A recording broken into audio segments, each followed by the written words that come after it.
নেতা হওয়া সহজ নয়, পদ পেলেই আপনি নেতা তা কিন্তু নয়। নেতা হতে হলে উদার হতে হবে, কর্মীদের ভাইয়ের মতো আগলে রাখতে জানতে হয়। অনেক বড় বড় পদধারী ব্যক্তিকে দেখেছি যাদের পদ চলে যাওয়ার পর তাদের পাশে আর কাউকেই দেখা যায়নি। বিপরীতে কারো কারো পদ নেই, কিন্তু তাদের পাশে অসংখ্য লোক থাকে, কারণ তারা জানেন কিভাবে ভালোবাসতে হয়, কাছে টানতে হয়। পদ আছে বলে আজ আপনার কাছে অনেকেই আসছে, তারা কিন্তু আপনার কাছে নয়, পদের কাছে আসেন, আসতে বাধ্য হচ্ছেন।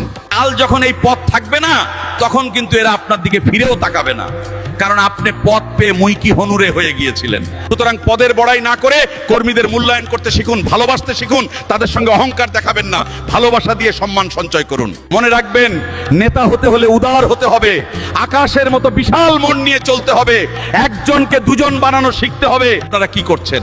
যোগ করার পরিবর্তে প্রতি মুহূর্তে মাইনাসের খেলায় মেতে উঠেছেন। এটা কখনই একজন নেতার ভালো গুণ হতে পারে না।